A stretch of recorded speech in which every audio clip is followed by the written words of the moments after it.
Chụp lên nặng khe, chụp qua.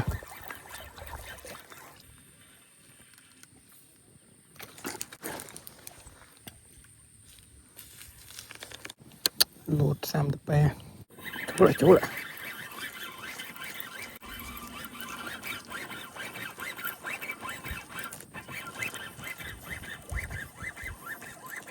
lại. Không à.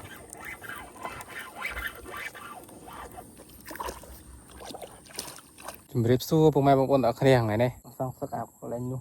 Đồng cọ khá nó. Giờ mình tây phê phê cho một lô nó giọt ắt khăm rồi. Đó ngay này mà xong sắc này anh. Smart sát xinh chết ở toàn mặt đó này. Đây này, đống này, từ bền cục tăng một sơ lưng.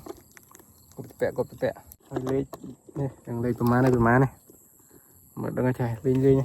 Nó hay chăm bữa bàn ở đây ngay nè. Nó ngày chăm bữa chụp nên là cái này bọn hàng con chỉ chụp từ đây.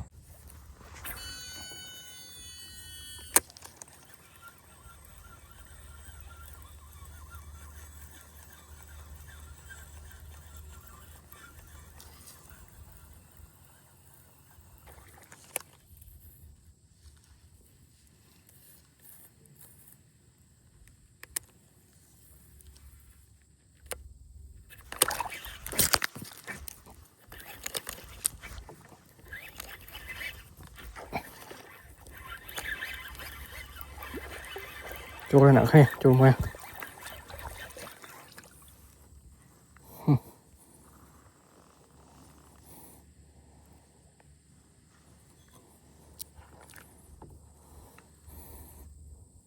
Bị kham chiêng.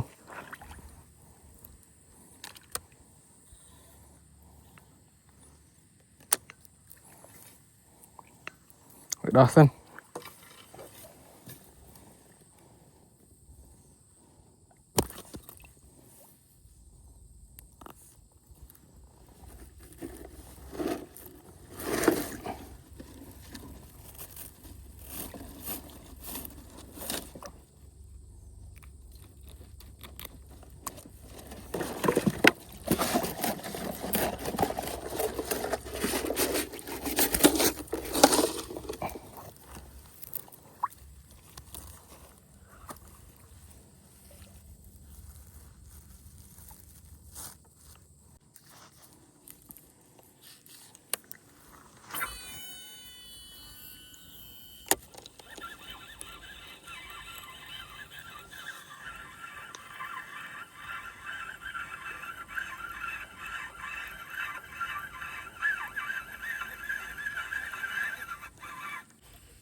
Thầm khô này ok.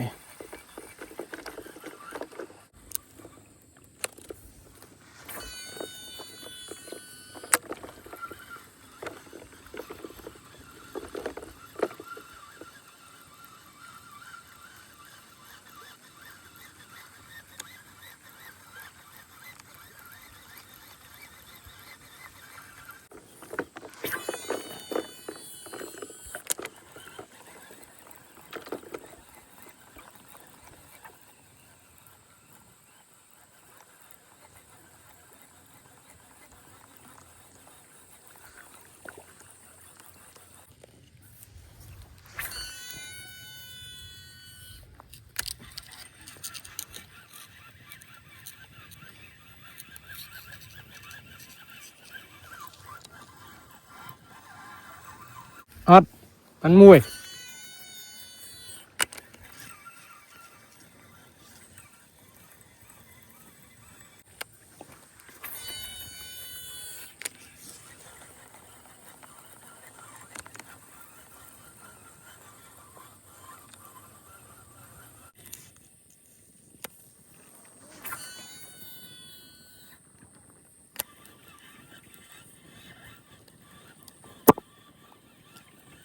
Thành mùi vật ở bàn.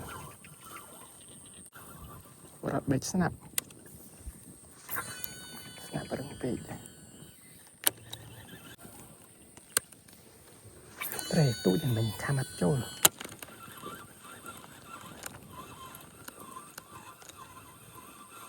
lại bị smell mà khăm bụp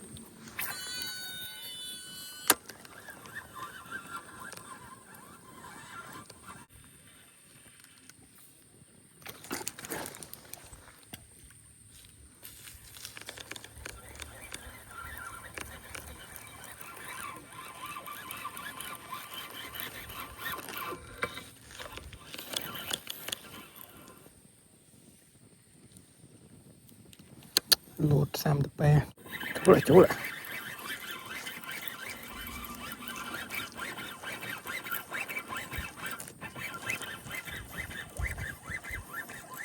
lại không à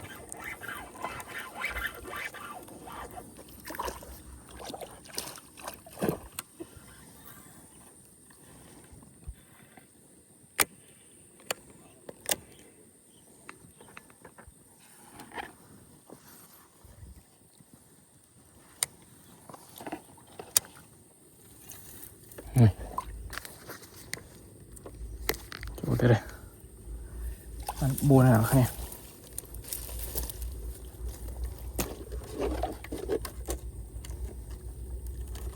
tan ở chỗ sắt ngắt đã mà sai bập để chọc bay khá mà này bay mò tạt cuối này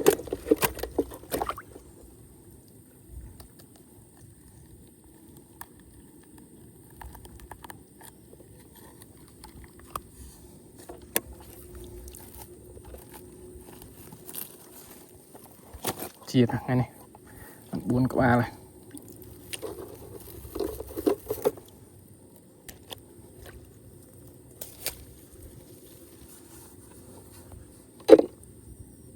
người đang tụ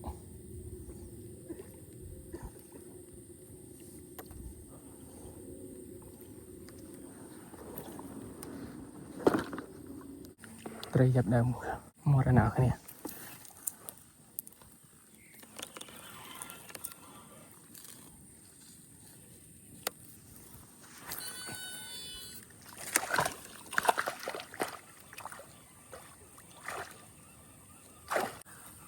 một lấy đường mùi mình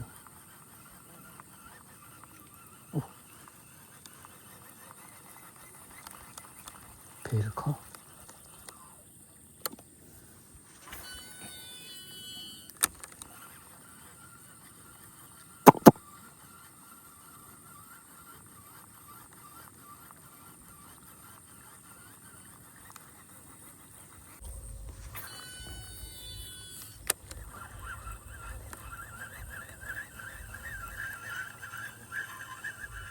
lâu tiền đây là mấy năm đầu thăm khô mùi nữa cái này mình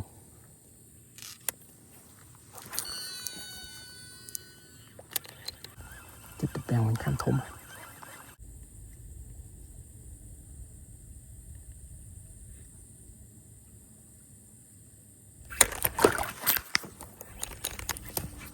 chụp lên nữa cái này ôi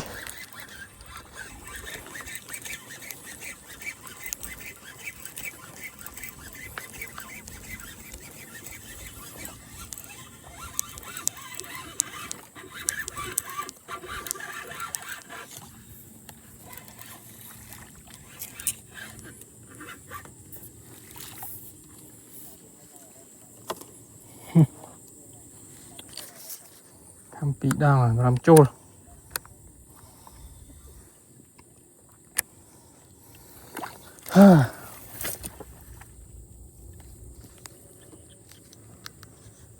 này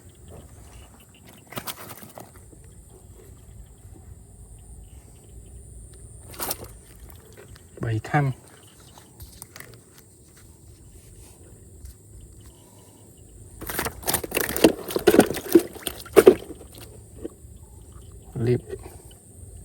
liệp này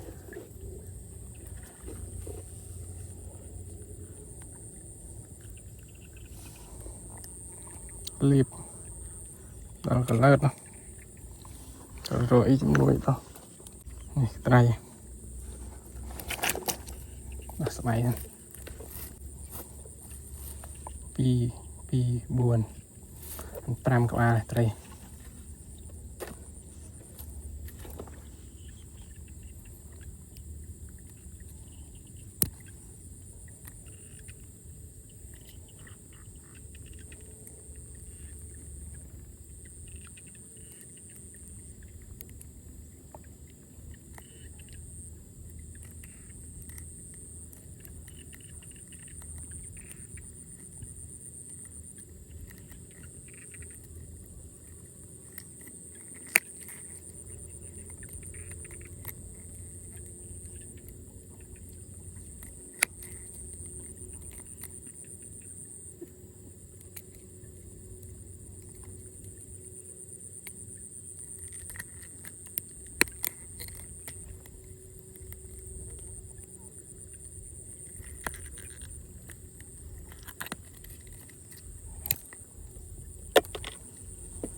มันก็โลเชียงไตร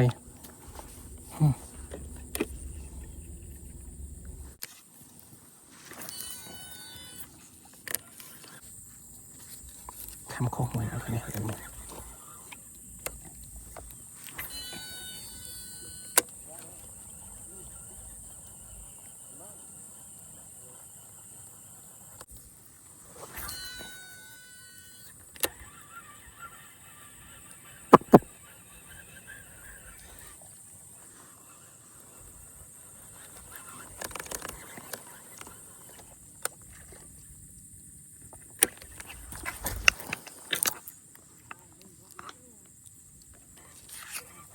สั่นแปลงเลย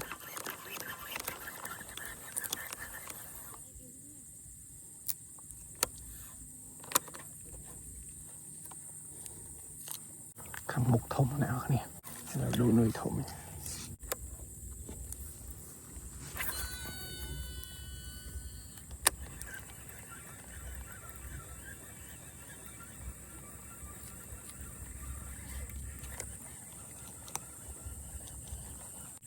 อัดđánhเลยไตรเดี๋ยวđánh sĩ conไตรนั่นเอาไปมาทำทมแล้วเนี่ย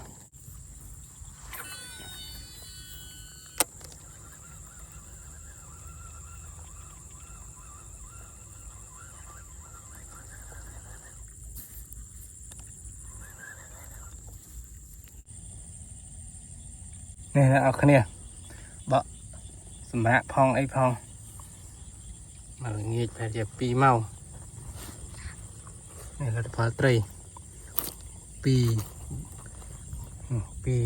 บนผมmới các bà nói hay video bà nhông hiện tại phải năng ấy chụp này nào video coi mà chấm riệp lìa